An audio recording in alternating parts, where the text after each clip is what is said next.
Okay, now I know in the past I've went, I don't like Marvel, and Marvel's been copying Zack Snyder's ideas and everything else, and but the thing is, because we've been petitioning for Zack Snyder's Justice League, is because most of us knew what his plans was, and it was going to be epic, and that is why there is a campaign called Release the Snyderverse.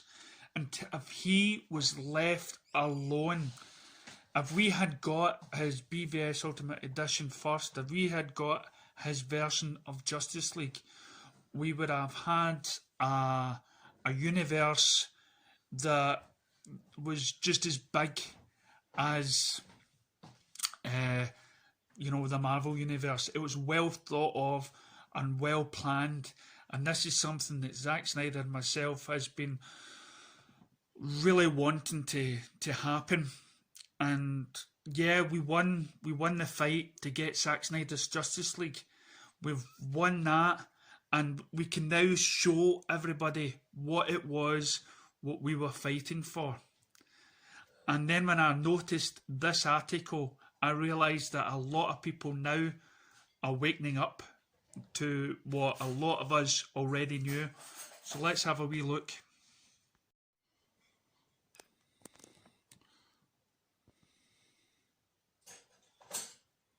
So as I say, I think this has got to be one of the most important videos I've ever done. Put my personal thoughts to the side. This is the truth. So Zack Snyder's plans for DCEU's Justice League had the potential to be even more timeless than the MCU and highlight the true potential of contemporary blockbuster filmmaking. While it may never come to fruition, Snyder's plans include several elements from which future franchises could learn a thing or two. Snyder's vision for Justice League was largely explained in 2016's BVS Dawn of Justice. The film met mixed reception, but there was no denying its ambition. With BVS, Snyder hinted at numerous conflicts that would become essential to broader narrative. The nightmare sequence, a time-travelling Flash, and the eventual arrival of supervillain Darkseid. Snyder's insistence upon jam-packing the film with so many different narratives threads partly led to his plan's demise. But his vision remains a fascinating what-if amongst the DC fanatics. Yeah, I must be a fanatic then, yeah. Fans may never see the full extent of Snyder's vision come to life, but just theorising about his Justice League plan has kept him plenty entertained over the years. In truth, there is reason to believe that Snyder's plan for the franchise could have achieved even greater success and longevity than that of the MCU, which has undoubtedly dominated today's cinematic landscape, but also stretch itself a bit thin. The DCU and the MCU had different goals, but the DCU may have had a deeper, should truly be, because it was basically planned by two guys. Two guys set it all up, starting the ball rolling. It wasn't all these other directors coming in. These guys had a big filmography lined up before Warner Brothers ruined it. There seems to be an idea more that more is better when it comes to blockbusters, but that's not always the case. Snyder's vision for the DCU included 5 films. Indeed, Snyder imagined possibilities for spin-offs and the like, but his core vision comprised 5 films telling a sprawling single story. Man of Steel served as a sort of test for both Snyder and Warner Brothers, while both parties obviously wanted to craft a unique and an impressive take on Superman's origins. The film's reception was going to be largely responsible for the future of the DCU. Fortunately, the film fared well, even if it mistreated characters such as General Zod. From there, Snyder created BVS and hoped to follow it up with 3 Justice League sequels. Ultimately, Justice League chaotic production resulted in mediocre final product, and the entire plan fell through. Still, Snyder's 5-film structure demonstrates his understanding of franchise building. Studios can flesh out their franchises all they want, but fans still wanted a coherent and well-told story above all else. Snyder was ready to provide that. Now, let's pinpoint a couple of key elements. Okay, with BVS Ultimate Edition, he's already started capturing a lot of story trends to go forward. He planned 5 films.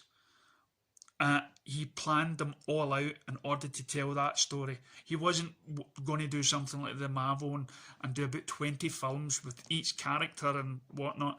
He had one story to tell, and each film was linked to that one main story, not like a wee story for this character, a story for that. The MCU began in 2008 with Iron Man and shows no sign of slowing down in 2021 with characters from the X-Men universe such as Deadpool expected to get in on the fun. Still, Marvel had backed themselves into a corner by building out such an expansive universe. Can the MCU ever end? Snyder's vision for the DCU didn't aspire for the endless nature of Marvel's own cinematic universe. Rather, Zack Snyder visualised the DCU reaching its eventual conclusion, allowing it to be rebooted.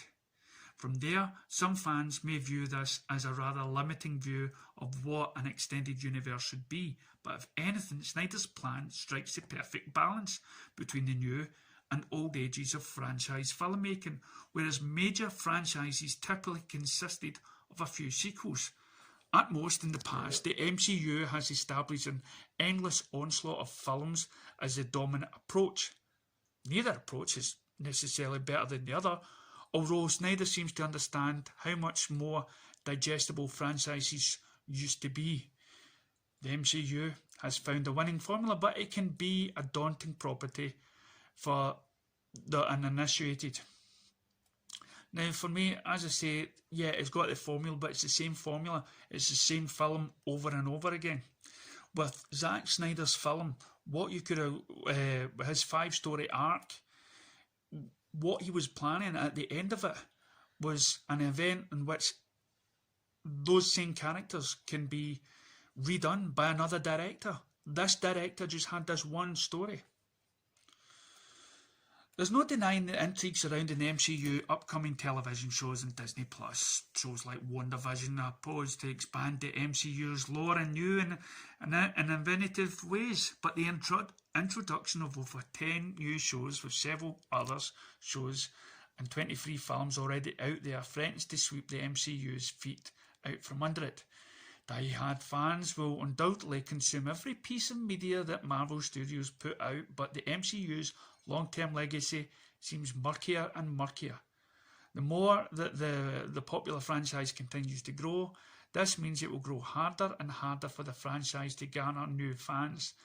As the viewing time in order to catch up with the existing films grows even longer, Snyder plan acknowledged this aspect of DC's rival and aimed to build a much more digestible universe. As in say, it's not going to stretch over a long period of time. You know, you didn't have to watch 20 or so films in order to believe that you needed to watch in the first place in order to get what the story's about. You could have done this in 5.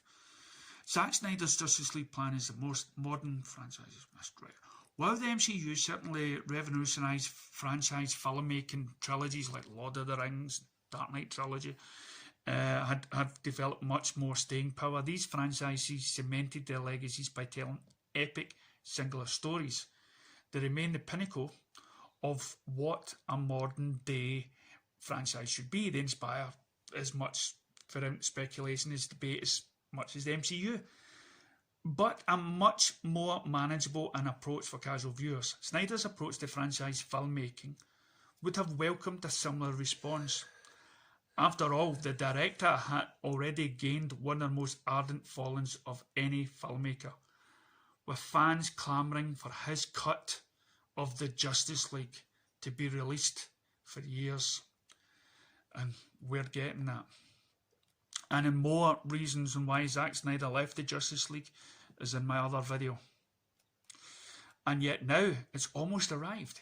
Even the most casual fans can sink their teeth in Snyder's vision. Snyder Films was set to tell a singular story. The director has never been interested in the MCU's constant push for more sequels, more spin-offs and more content. Rather, Snyder struck a balance between the approach that made classic franchises so successful and what he excited fans about the MCU for years. The overwhelming popularity of properties like Lord of the Rings suggests more traditional franchise building can still be mightily profitable, which the new cut of Justice League could well be capitalised on. So for me, with the new Justice League Snyder cut coming out, it should show people and even Marvel fans that that they can have this 5-story arc. They can have this 3-story arc. They don't have to wait 20 years until we get to the main villain, the dark side. It could be something. It can be something that we've all been wanting for, an adult, more mature sort of movie that maybe goes on for maybe, the first movie's 4 hours each out of 3 or 4 films. You do the maths, it's a lot shorter, more digestible, and it is possible.